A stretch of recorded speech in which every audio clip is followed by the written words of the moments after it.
Computer की online class के अंदर आपका स्वागत है। तो आरएसएटी का जो एग्जाम है उसके अंदर ये अपनी आज जो सीरीज चल रही है वो चौथी सीरीज है। 3 सीरीज मैं आपको पहले करवा चुका हूँ और इन्हीं सीरीज के अंदर में से आपको क्वेश्चन पूछे जाएंगे।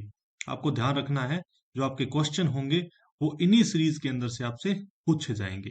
तो देखो, अपने स्टार्ट करते हैं अपना क्वेश्चन नंबर पहला। इसमें लिखा हुआ है कि निम्न में से कौन सा एक राजस्थान संपर्क का चरण नहीं है। चरण नहीं है, राजस्थान जो संपर्क है उसका चरण नहीं है। ठीक है, रजिस्ट्रेशन चरण है, मॉडरेशन भी चरण है, एलोकेशन भी चरण है, लेकिन ये जो सिक्योरिटीनाइजेशन है ये आपका चरण नहीं है। फिर question number second, Ayushman Bharat Mahatma Gandhi Rajasthan स्वास्थ्य बीमा योजना, ठीक है, जिसका शॉर्ट नाम है ABMGRSBY, को राजस्थान में किस तिथि से लागू किया गया है। तो किस तिथि से इसको लागू किया गया था? तो इसको लागू किया गया था 1 सितंबर 2019 को लागू किया गया था। ठीक है, तो नेक्स्ट क्वेश्चन के अंदर अपने बात करते हैं 3 नंबर क्वेश्चन। इसमें लिखा हुआ है कि निम्नलिखित में से कौन सा पंजीयन राजस्थान जन आधार योजना के तहत सम्मिलित नहीं है। ठीक है, निम्नलिखित में से कौन सा पंजीयन राजस्थान जन आधार योजना के तहत सम्मिलित नहीं है। तो आपको ये क्वेश्चन प्रॉपर तरीके से पढ़ना है और प्रॉपर तरीके से आपको इसका आंसर देना है। ठीक है, तो जो मकान और जो घर का पंजीयन है वो शामिल नहीं है। ठीक है, मकान और जो घर का पंजीयन है वो इसके अंदर सम्मिलित नहीं है। ठीक है, फिर अपने बात करते हैं नेक्स्ट क्वेश्चन। ईपीडीएस प्रणाली के संदर्भ में बीपीएल का पूरा नाम क्या है। तो बीपीएल का पूरा नाम होता है बिलो पोवर्टी लाइन। आपने पढ़ा होगा कि जो अपने राशन कार्ड होता है उसमें लिखा होता है बीपीएल और एपीएल। ठीक है, तो बीपीएल का होता है बिलो पोवर्टी लाइन। ठीक है, और एक होता है एपीएल। एपीएल का मतलब होता है अबो पोवर्टी लाइन। ठीक है, जो गरीबी रेखा से नीचे है उसको बोलते हैं बिलो, और जो गरीबी रेखा से ऊपर है उसको बोलते हैं बिलो। ठीक है, फिर अपने चलते हैं नेक्स्ट क्वेश्चन। नेक्स्ट क्वेश्चन में लिखा हुआ है कि आयुष्मान भारत महात्मा गांधी राजस्थान स्वास्थ्य बीमा योजना के संदर्भ में निम्न में से कौन सा, निम्न में से क्या असत्य है।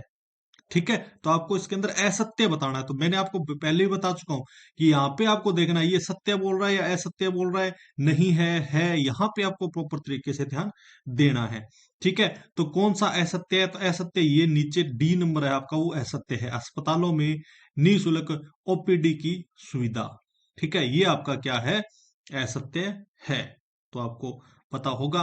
नेक्स्ट क्वेश्चन हमारा क्या है? नेक्स्ट क्वेश्चन है कि ईपीडीएस ईपीडीएस के संदर्भ में एमएसपी का पूरा नाम क्या है। एमएसपी का पूरा नाम क्या है? ठीक है, तो एमएसपी का पूरा नाम है मिनिमम स्पोर्ट्स प्राइज। ठीक है, मिनिमम स्पोर्ट्स प्राइज। तो एमएसपी पे विवाद चल रहा है, आपको पता है। ठीक है, आंदोलन भी हो रहे हैं, किसानों के आंदोलन भी चल रहे हैं। तो एमएसपी ये होती है एमएसपी। ठीक है, मिनिमम स्पोर्ट्स प्राइज। फिर अपना नेक्स्ट क्वेश्चन, आधार कार्ड संख्या में कितने अंक शामिल होते हैं। ये मैंने आपको क्वेश्चन पहले भी करा दिया है। तो आधार कार्ड में हमारा जो आधार कार्ड होता है उसके अंदर 12 अंक होते हैं। ठीक है, जब आप एग्जाम दोगे तो आपके पास आधार कार्ड होगा, आप उससे काउंट कर सकते हो कि आपके आधार कार्ड में 12 अंक है, तो कितने अंक आप काउंट कर सकते हो। ठीक है, ईपीडीएस प्रणाली के संदर्भ में एफपीएस का पूरा नाम क्या है। ठीक है, ईपीडीएस के संदर्भ में एफपीएस का पूरा नाम क्या है। ठीक है, तो इसका पूरा नाम क्या है? फेयर प्राइज, क्या है? Fair price shop. ठीक है, fair price shop. Rajasthan Jan Aadhaar योजना के संदर्भ में निम्न में से क्या सत्य नहीं है। सत्य नहीं है। ठीक है, यहाँ पे आपको देखना है अभी सत्य नहीं है। ऐसी चीज क्या चीज है इसमें, इन 4 आंसर्स के अंदर जो सत्य नहीं है। ठीक है, तो सत्य नहीं है वो कौन सी है? वो ये है कि प्रत्येक निवासी को 16 अंकीय पहचान संख्या। ठीक है, ये सत्य नहीं है, और सब सत्य है। ठीक है, लेकिन ये जो सी है वो आपका सत्य नहीं है। फिर अपने चलते हैं next question. 10 number question, Rajasthan Jan Aadhaar योजना के संदर्भ में डीबीटी का पूरा रूप क्या है? डीबीटी का पूरा नाम क्या है? ठीक है, तो डीबीटी का पूरा नाम क्या है? डीबीटी का आपको पता होगा पूरा नाम क्या होता है? Direct benefit transfer.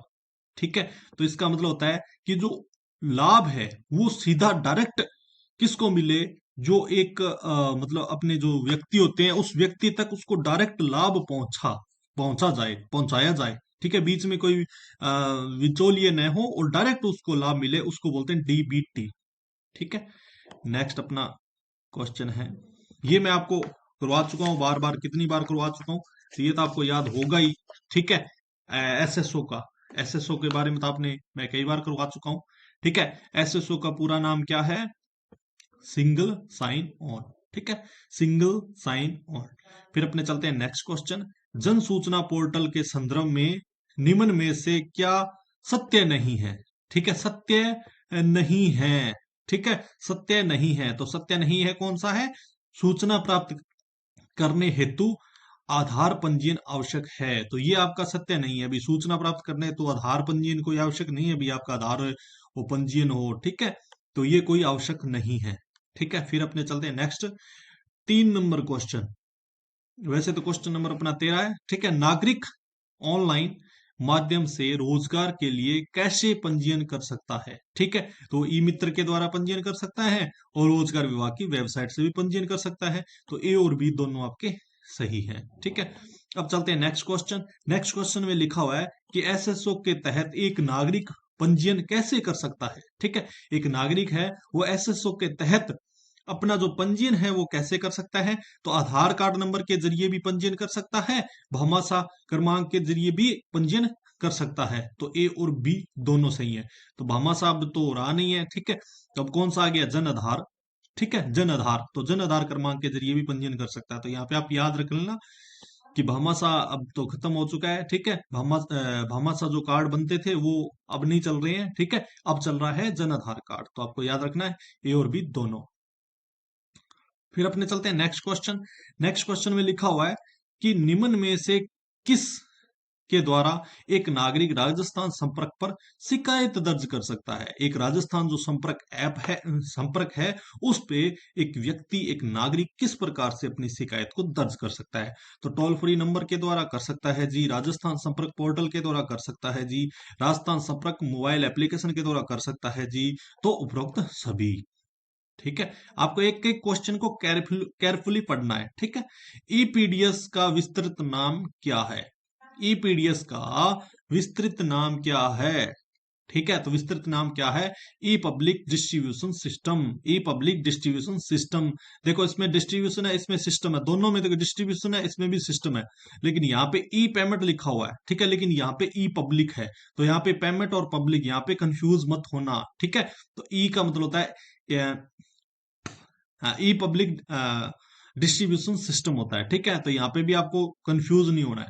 ठीक है, नेक्स्ट अपने चलते हैं, नागरिक ऑनलाइन माध्यम से विश्वविद्यालयों के शुल्क का भुगतान कैसे कर सकते हैं? एक नागरिक है वो विश्वविद्यालयों के मतलब शुल्क देना चाहते हैं, तो ऑनलाइन माध्यम से किस प्रकार से वो शुल्क जमा करा सकते हैं? तो ई मित्र के द्वारा करा सकते हैं। ठीक है, और वो सिंगल साइन ऑन एसएसओआईडी के द्वारा भी करा सकते हैं, यूनिवर्सिटीज पोर्टल पे भी जाके भी करवा सकते हैं, और उपरोक्त सभी, इसका मतलब उपरोक्त सभी आपका सही है। फिर अब बात आती है अपने क्वेश्चन नंबर वैसे 18 है। ठीक है, तो एसएसओ सिंगल साइन ऑन का क्या उद्देश्य है? जो एसएसओ है इसके अपने फुल फॉर्म देख ली, सिंगल साइन ऑन है। ठीक है, यहाँ पे लिखा हुआ है, लेकिन इसका मतलब उद्देश्य क्या है? इसको बढ़ाने का उद्देश्य क्या है? ठीक है, इसका उद्देश्य ये है कि सहायता डेस्क लागत को कम करें। ठीक है, ग्राहक संतुष्टि को बेहतर बनाना होता है, ग्राहक संतुष्ट हो और उत्पादकता बढ़ा देती है। ठीक है, तो उपरोक्त सभी इसका सही है। ठीक है, आपको याद रखना है। फिर अपने चलते हैं नेक्स्ट क्वेश्चन की और। नेक्स्ट क्वेश्चन करवाने से पहले मैं आपको बता देना चाहता हूं कि अभी हमारी 2 सीरीज और हैं। ठीक है, आप प्रॉपर तरीके से उन सीरीज को ज्वाइन करें, और आप लगभग आप मतलब जो आरसीएटी का एग्जाम होता है ना उसके अंदर आप प्रॉपर तरीके से पास हो जाओगे यदि इन सीरीज को आप लगा लेते हो। ठीक है, चलते हैं हम नेक्स्ट क्वेश्चन। निम्न में से कौन से प्राधिकरण के आधार कार्ड जारी किया है? निम्न में से कौन से प्राधिकरण ने आधार कार्ड जारी किया है? कौन सा प्राधिकरण है जिसने आधार कार्ड जारी किया है? तो आपने सुना होगा नाम UIDAI। ठीक है, तो इसने क्या है, आधार कार्ड को जारी किया है। फिर है, एक नया पैन आवेदन भरने के लिए नीचे दी गए फॉर्म में से कौन सा आवश्यक है? ठीक है, जो पैन कार्ड अपने आपको पता है पैन कार्ड बनाते हैं, तो इसमें से कौन सा है वो आवश्यक है? ठीक है, तो फॉर्म 49 ये आपका अति आवश्यक है। ठीक है, इस फॉर्म को भरा जाता है। फिर अपने बात करते हैं, अभी ऊपर ऊपर अपने पढ़ा था UIDA। ठीक है, यहाँ पे UIDA तो पढ़ लिया, लेकिन इसका फुल फॉर्म क्या है? तो UIDA का पूरा नाम क्या है? ठीक है, तो UIDAI का पूरा नाम क्या है ये आपको बताना है। ठीक है, तो ये क्या है? ये है, कौन सा हो सकता है इसमें से? ठीक है, इसमें से बी आपका सही है, भारतीय विशिष्ट पहचान प्राधिकरण। मतलब यूनिक, आपको हिंदी में नहीं याद करना, इसको इंग्लिश में याद करना, unique identification authority of India. ठीक है, इसको इस तरीके से आपको याद करना है। अपने चलते हैं नेक्स्ट क्वेश्चन की ओर। पासपोर्ट आवेदन के संदर्भ में PSK का मतलब क्या है? तो PSK का मतलब क्या होता है? ठीक है, तो PSK का मतलब होता है सी, पासपोर्ट सेवा केंद्र। ठीक है, passport service centre, PSK, passport service centre. ठीक है, यहाँ पे पासपोर्ट PSK लिखा हुआ है, ये याद रखना, थोड़ा सा PSK लिखा हुआ है।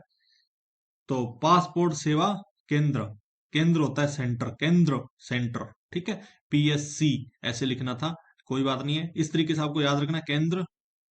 ठीक है, फिर होता है भारतीय railway IRCT, Indian rail IRCTC के संदर्भ में PNR क्या है? PNR होता क्या है वास्तव में? PNR क्या होता है? PNR होता है यात्री का नाम रिकॉर्ड। ठीक है, पैसेंजर नेम रिकॉर्ड। ठीक है, PNR passenger name record, PNR होता है। फिर अपने चलते हैं नेक्स्ट क्वेश्चन की और। नेक्स्ट क्वेश्चन है कि मतदाता राष्ट्रीय मतदाता सेवा पोर्टल के संदर्भ में EPI EPIC क्या है? EPIC आपने नाम सुना होगा, EPIC। ठीक है, राष्ट्रीय मतदाता सेवा पोर्टल, EPIC क्या होता है? तो EPIC होता है, क्या होता है? चुनाव फोटो पहचान पत्र होता है। ठीक है, चुनाव फोटो पहचान पत्र। आधार कार्ड का मैंने आपको बता ही रखा, आधार कार्ड है एक। आधार कार्ड क्या है? आधार कार्ड है एक, क्या है? क्या है एक? ठीक है, तो ये आपका देखो 12 नंबर, जो ये आप पे दे रखा है, 12 अंक का आधार नंबर होते हैं, सही है। UIDA सी द्वारा जारी किया गया प्रमाण पत्र होता है। ठीक है, तो A और B दोनों सही है। ठीक है, तो इस प्रकार से आपका ये क्वेश्चन सही हुआ। फिर आगे चलते हैं, IRCTC एम SMS सेवा, IRCTC SMS सर्विस किस नंबर पर उपलब्ध है? तो ये आपको सभी को पता है कि ये जो उपलब्ध है वो 139 पे उपलब्ध है, 139 पे उपलब्ध है।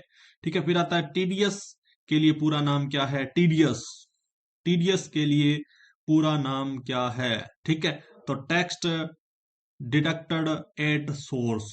ठीक है, सोर्स पर कर कटौती। ठीक है, टैक्स डिडक्टेड एट सोर्स, जो सोर्स पे कटौती है उसको बोलते हैं TDS। ठीक है, नेक्स्ट क्वेश्चन है कि निम्न में से किस अवसर पर राष्ट्रीय मतदाता सेवा पोर्टल की शुरुआत की गई थी? ठीक है, तो कब शुरुआत की गई थी? ये राष्ट्रीय मतदाता दिवस पर इसकी शुरुआत की गई थी। तो इस प्रकार से हमारे ये क्वेश्चन कंप्लीट होते हैं।